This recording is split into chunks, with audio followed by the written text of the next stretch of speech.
La guerra comercial se recrudece entre Estados Unidos y sus tradicionales socios, ya sea Europa o Canadá. Se podría denominar la guerra comercial del Atlántico Norte. Con medidas y contramedidas es el inicio de una peligrosa espiral arancelaria que costará dinero y trabajo en ambas orillas del océano. Lo último, la amenaza de aranceles del 200% al vino europeo. El oro supera por primera vez en la historia los $3.000 la onza. Esta es una muestra de desconfianza ante la situación. A la vez hay otra carrera en marcha, la armamentística. Europa es consciente de su soledad y lanza su programa de 800.000 millones para el gasto en defensa. Incluso propone compras conjuntas de material militar. En España, Pedro Sánchez se ha comprometido a elevar cuanto antes el gasto en defensa al 2% del PIB.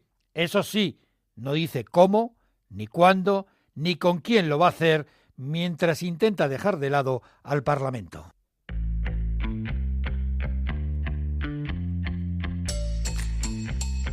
La mirada económica. Con Ignacio Rodríguez Burgos. Una mirada inquisitiva, reflexiva y divulgativa a la realidad económica del momento. La espiral arancelaria ya es un hecho. A lo largo de la historia, todas las guerras comerciales comenzaron con una tarifa aduanera y terminaron en una escalera hacia el infierno de tasas, contratasas, aranceles, contramedidas y contingentes. Trump aprieta el acelerador y amenaza con tasas del 200% al vino, al champán y a las bebidas alcohólicas europeas, porque Bruselas impuso un gravamen del 50% al bourbon estadounidense en respuesta a los aranceles al acero.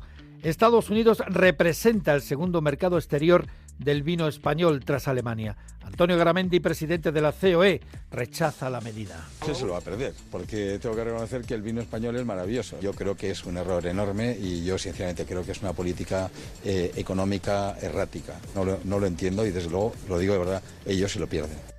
Estados Unidos es el segundo mercado para el vino español. España es el cuarto exportador a Estados Unidos. Las bodegas que pueden salir más perjudicadas son las del Cava, como Freixenet y Codorníu, y también gigantes como García Carrión o Marqués de Cáceres. El ministro de Agricultura, Luis Planas, aboga por la negociación, pero no duda de la fortaleza europea. Máxima firmeza y, por supuesto, tranquilidad y serenidad a la espera de lo que tenga que venir. La Comisión ha reaccionado muy bien en colaboración con los Estados miembros y espero que si por desgracia se confirmara esta indicación, pues lo tendríamos que responder igual. El gobernador del Banco de España, José Luis Escrivá, dice que vivimos momentos de una excepcional incertidumbre y que Europa no puede permitirse temblar. Están generando un entorno de incertidumbre que yo diría excepcional, que exige a Europa una respuesta clara y decidida. Ante este panorama, Europa no puede permitirse el lujo de titubear.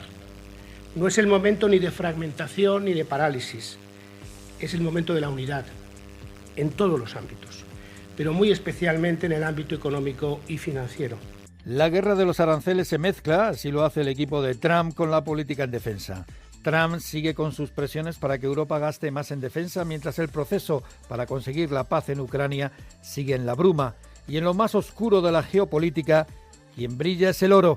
La onza del vil metal supera por primera vez en la historia los $3.000. La Comisión Europea anuncia 800.000 millones de gasto en defensa, incluso plantea compras conjuntas de armamento, como se hizo con las vacunas en el COVID. A la vez empuja a los gobiernos nacionales a que incrementen sus propios presupuestos. En España, la ronda de Pedro Sánchez en la Moncloa con los partidos políticos para tratar esta cuestión se cerró sin avances concretos, salvo los intentos del presidente de orillar al Parlamento. Todas aquellas cosas que tengan que pasar por el Parlamento pasarán por el Parlamento, como no puede ser de otra manera. Y otras cosas que tengan más que ver con la gestión del Gobierno de España, pues tendrán que ser aceleradas y gestionadas por el Gobierno de España. Las formaciones políticas recuerdan al presidente que un aumento del gasto presupuestario lo debe aprobar el Parlamento. También lo señala el líder de la oposición, Alberto Núñez Feijóo. No puede haber un compromiso internacional sin que previamente esté autorizado por el Congreso de los Diputados. Lo contrario conduce a algo muy peligroso, que es la autocracia. Y señala la AIREF, la Autoridad Independiente de Responsabilidad Fiscal, que cualquier aumento del gasto debe hacerse por ley orgánica, es decir, en el Parlamento. Una visión más profunda. Antonio Fonfría, profesor de Economía Aplicada de la Universidad Complutense, gracias por estar con nosotros aquí en la mirada económica de Onda Cero.es. Un placer estar con vosotros. Bueno, Europa ha anunciado un incremento del gasto militar de 800.000 millones de euros. Es la cifra que dio Ursula von der Leyen, la presidenta de la Comisión Europea. El papel, como dicen, el papel lo aguanta todo, y también los anuncios. Pero ¿de dónde va a salir tanto dinero? Pues es la pregunta que nos hacemos todos. Una parte me imagino que saldrá de los propios presupuestos plurianuales de la Unión Europea. Ahora tenemos los del 21-27, pues los del 28 en adelante. Seguro que tiene que salir una parte porque la política de defensa de la Unión Europea es absolutamente necesaria y tiene que ir creciendo, y los recursos que tenía hasta ahora eran bastante limitados. Y otra parte tiene que salir de los propios países, eso no cabe duda, bien a través de endeudamiento, bien a través de préstamos que haga la propia Bruselas a los países, y cuando digo préstamos quiero decir con devolución. O sea que de ahí es de donde saldrá inicialmente el dinero. Una de las claves de la inversión en defensa, en seguridad, en cuestiones militares, es conseguir el retorno para la sociedad. Esto, por ejemplo, lo han conseguido países como Estados Unidos, o como también lo ha conseguido Israel, donde muchas empresas incluso han nacido de unidades o de proyectos militares. ¿Hay estudios sobre, por ejemplo, en España, sobre esta cuestión? Estudios como tal no hay muchos, pero sí hay casos y muchos ejemplos en los que empresas civiles se han ido volcando hacia el mundo de la defensa sobre todo porque tienen tecnologías realmente que tienen uso dual, las famosas tecnologías duales, y cada vez son más porque, y ahora con el incremento de los presupuestos, pues probablemente nacerán más empresas. Pero lo que decías al principio, sí hay retorno en el caso también de la economía española, porque la generación de empleo de valor añadido y en plazas de empleo de alta cualificación, el retorno fiscal que supone también la actividad de las industrias, de las empresas de defensa. Y luego también es cierto que son tecnológicamente muy activas, y eso genera luego unos efectos de derrame, efectos de spillover en otros sectores, ¿no?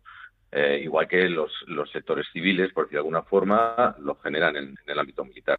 Pero sí hay retornos, Europa habla mucho de recuperar la autonomía en defensa, pero esto es posible cuando más de 2/3 de su gasto militar, de su gasto en armamento, al final termina en compras, en material y en productos estadounidenses. A día de hoy está claro que no, por esa cifra que has dado. El objetivo de ganar autonomía estratégica es reducir esa cifra y ser capaces de crear una industria, digamos, europea de defensa que no esté fragmentada como la que tenemos ahora, que cada uno de los países tiene su propia industria y digamos que el conjunto de Europa o de la Unión Europea puede aportar a los países a día de hoy es relativamente pequeño. Eso hay que incrementarlo. Hay unos benchmark que marca la Unión Europea para conseguir un 35% de colaboración, un 20% en I+D, pero todo conjunto. Y para eso se iniciaron las políticas con la EU Global Strategy del año 2016 y se ha ido profundizando en ello. Queda mucho camino por recorrer, queda muchísimo camino por recorrer. Yo creo que hemos empezado tarde y hemos empezado presionados por la guerra de Ucrania. Esto tenía que haberse comenzado mucho antes. Y pongo un ejemplo, o sea, este tipo de cuestiones empezaron a mitad de los años 90 en Estados Unidos, y nosotros a día de hoy todavía estamos a medio camino de lo que deberíamos haber hecho hace décadas. Regresando a España, que tenemos un problema particular, y es que no tenemos presupuestos. O sea, cuando hablamos de gastos, llevamos 2 años sin presupuestos, y la gran pregunta es Si no tenemos presupuestos, ¿de dónde va a salir el dinero? ¿El fondo de contingencia tiene suficiente dinero para cumplir la promesa del presidente del gobierno de alcanzar el 2% del PIB en gasto militar de manera acelerada? No, obviamente el fondo de contingencia no, digamos que sería una pequeñísima parte, ¿no? No tiene capacidad para asumir ni, vamos, iba a decir, ni el 50% ni el 40% del incremento, además es anual. Que no haya presupuestos no quiere decir que no haya presupuestos, y me aclaro. El que no haya presupuestos quiere decir es que no se han aprobado presupuestos actualizados en función de un cuadro macroeconómico básico, de unas necesidades sociales, sea en educación, en sanidad, en justicia, en defensa, etcétera, etcétera. Eso no quiere decir que no haya dinero. Dinero hay. La cuestión es la aplicación de ese dinero. No ha pasado por un debate en el Parlamento y no ha habido un consenso a la hora de aprobarlos. Es más, hay veces que también se habla del techo de gastos, si se puede o no se puede aumentar, etcétera. Al final el techo de gastos sí se puede modificar parcialmente y de forma incremental, pero el que no haya presupuesto no quiere decir que no haya dinero para gasto, porque en el momento en que hay ingresos de Hacienda, que los hay siempre, pues hay capacidad de gasto, mayor o menor. Lo que pasa es que habrá que hacer incrementos de gastos puntuales, por ejemplo, en programas específicos de defensa. Me refiero, por ejemplo, a que a veces se ha hecho con programas plurianuales, muchos proyectos en defensa, sobre todo lo que tiene que ver con gastos en la Armada, son proyectos plurianuales, ¿no? ¿Esa puede ser la salida? No, bueno, a ver, es que hay que distinguir un par de cosas. Una cosa es que los grandes proyectos, desde una fragata que mencionabas de la Armada, pero igualmente ocurre con los carros de combate, igualmente ocurre con los Eurofighters del Ejército del Aire y demás. Son proyectos plurianuales porque no tenemos, y es inviable, y nadie no lo hace en el mundo, pagar, digamos, a tocateja un proyecto de a lo mejor de 8 o 10 mil millones, que es a muchos años, ¿no? A decenios. Entonces se va pagando poco a poco. Entonces, eso, por un lado, está contemplado. Otra cuestión es la plurianualidad en los presupuestos generales del Estado, que realmente no existe. Los presupuestos son anuales. Una cosa que es realmente una limitación importante, porque si hubiese plurianualidad en los presupuestos generales del Estado, permitiría tener una senda de inversiones y gasto clara en el medio y largo plazo, y eso ayudaría mucho, sobre todo a las empresas en el ámbito de la defensa, a saber cuál es la tendencia de inversiones del Ministerio de Defensa, y les permitiría pensar más a medio y largo plazo, no tener, por ejemplo, capacidades productivas ociosas, o saber qué tipo de capacidades productivas son las que se van a requerir, etcétera.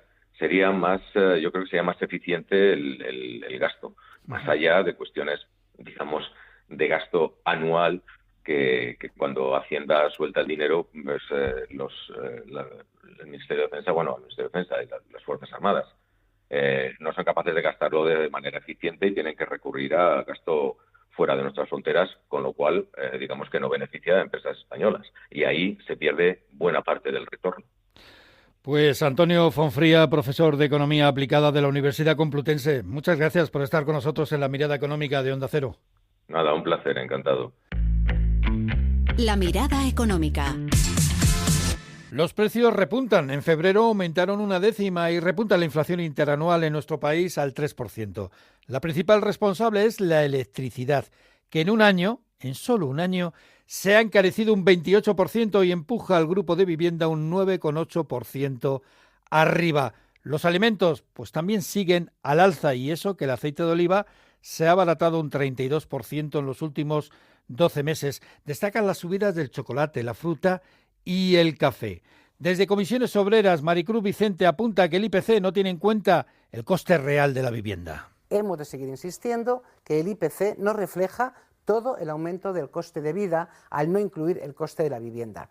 La fuerte subida que está experimentando más de un 11,3% interanual en el cuarto trimestre de 2024, tendencia que se mantiene en 2025 y que no refleja el IPC, desborda la capacidad de pago de los hogares.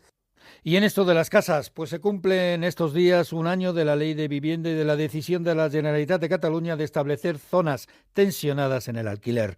La ministra del ramo, Isabel Rodríguez, afirma que gracias a esta norma el precio de los alquileres en Cataluña ha ido moderando los precios, pero otros estudios con el angular a más largo tiempo, más ampliado, revelan que el mercado del alquiler se estrecha. La oferta de pisos ha caído a la mitad en 5 años y el precio sube un 30%, según explica Francisco Irañeta desde Idealista. Parece que desde el gobierno no se entendió esta importante elección y se han decantado durante estos 5 años por medidas punitivas, medidas coercitivas, que lo único que han conseguido es reducir cada vez más la oferta e incrementar los precios.